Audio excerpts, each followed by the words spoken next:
ನಮಸ್ಕಾರ ರೈತ ಬಾಂಧವರೇ, ಇವತ್ತು ನಮ್ಮ ರೈತರಾದಂಥ ಹನುಮಂತಪ್ಪ ಕರಿಗಾರ ಇವರು 2 ಎಕರೆ ತಮ್ಮ ಕ್ಷೇತ್ರದಲ್ಲಿ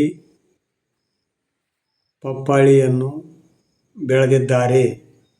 ಅದರ ಬಗ್ಗೆ ತಮ್ಮೊಂದಿಗೆ ಈ ಮಾಹಿತಿಯನ್ನು ಹಂಚಿಕೊಳ್ಳಲು ಇಚ್ಛಿಸುತ್ತೇನೆ. ಗೊಬ್ಬರ ನಿರ್ವಹಣೆ ನಾಟಿ ಮಾಡುವ ಮುನ್ನ ಪ್ರತಿ ಗುಂಡಿಗೆ 10 ರಿಂದ 15 kg ಕೊಳೆತ ಕೊಟ್ಟಿಗೆ ಗೊಬ್ಬರವನ್ನು ಅಥವಾ ಕಾಂಪೋಸ್ಟ್ ಗೊಬ್ಬರವನ್ನು ಹಾಕಬೇಕಾಗುತ್ತದೆ ಮತ್ತು ರಾಸಾಯನಿಕ ಗೊಬ್ಬರ ನಾಟಿ ಮಾಡಿದ 2ನೇ ತಿಂಗಳಿನಿಂದ ಪ್ರತಿ 2 ತಿಂಗಳಿಗೊಮ್ಮೆ ಪ್ರತಿ ಗಿಡಕ್ಕೆ ಸುಮಾರು 50 ರಿಂದ 500 ಗ್ರಾಂ ನಷ್ಟು NPK 19-19-19 ಅಥವಾ 20-20-20 ಈ ಸಂಕೀರ್ಣ ಗೊಬ್ಬರ ನೀಡುವುದು ಬಹಳ ಮುಖ್ಯ. ಮತ್ತು ಹಣ್ಣು ಬಿಡುವ ಹಂತದಲ್ಲಿ ಪೊಟ್ಯಾಷ್ ಅಂಶ ಹೆಚ್ಚಿರುವ ಗೊಬ್ಬರ ಕೊಟ್ಟರೆ ಹಣ್ಣಿನ ಗುಣಮಟ್ಟ ಮತ್ತು ಸಿಹಿ ಹೆಚ್ಚಾಗುತ್ತದೆ.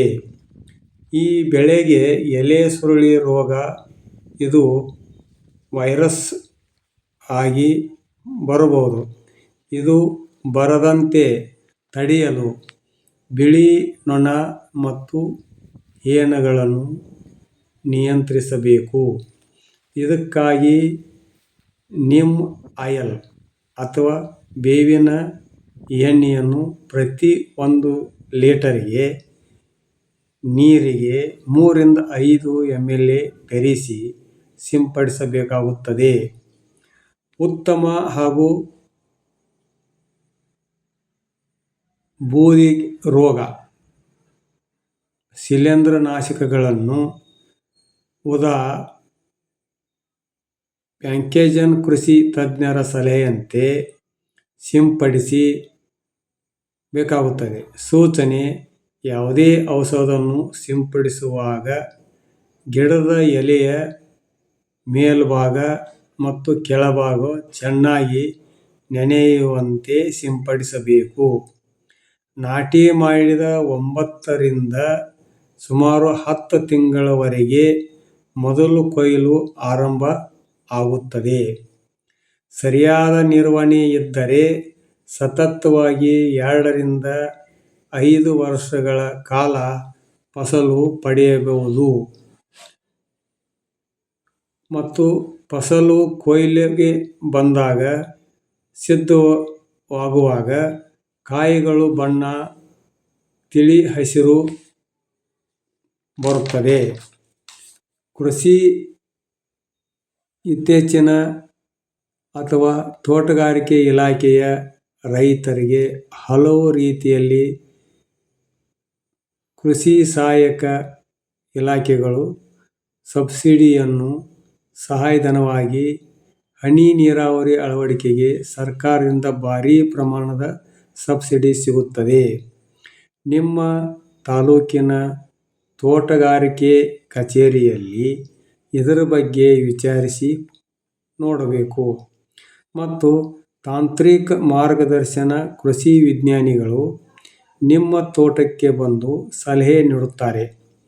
ಪಪ್ಪಾಳಿಯ ಕೃಷಿ ಮತ್ತು ಮೌಲ್ಯವರ್ಧನೆ ಕುರಿತು ಉಚಿತ ತರಬೇತಿಗಳನ್ನು ಆಯೋಜಿಸುತ್ತಾರೆ. ನಿಮ್ಮ ಜಮೀನಿನ ಮಣ್ಣಿನ ಫಲವತ್ತತೆಯನ್ನು ಪರೀಕ್ಷಿಸಿ ಯಾವ ಗೊಬ್ಬರ ಎಷ್ಟು ಹಾಕಬೇಕು ಎಂದು ಉಚಿತವಾಗಿ ವರದಿ ತಮಗೆ ಕೊಡುತ್ತಾರೆ.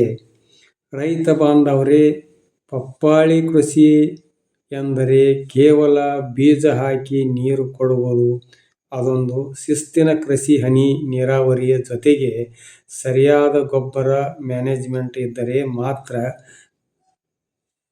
ಲಾಭ ಆಗುತ್ತದೆ. ಇನ್ನು ಹೆಚ್ಚಿನ ಮಾಹಿತಿಗಾಗಿ ನಿಮ್ಮ ಹತ್ತಿರದ ತೋಟಗಾರಿಕೆ ಕಚೇರಿಗೆ ಭೇಟಿ ನೀಡಿ ಸರ್ಕಾರಿ ಸಬ್ಸಿಡಿ ಸೌಲಭ್ಯಗಳನ್ನು ಪಡೆದುಕೊಳ್ಳಲು ನಮ್ಮ ಕೃಷಿ ಇಲಾಖೆಯವರು ರೈತರಿಗಾಗಿ ಅನೇಕ ಯೋಜನೆಗಳನ್ನು ನೀಡುತ್ತಿದ್ದಾರೆ. ಅವುಗಳ ಲಾಭ ಪಡೆಯೋಣ. ಈ ವಿಡಿಯೋ ತಮಗೆ ಇಷ್ಟವಾದರೆ ಲೈಕ್ ಮಾಡಿ, ಶೇರ್ ಮಾಡಿ, ಸಬ್ಸ್ಕ್ರೈಬ್ ಮಾಡಿ ಎಂದು ಹೇಳುತ್ತಾ ಧನ್ಯವಾದಗಳು.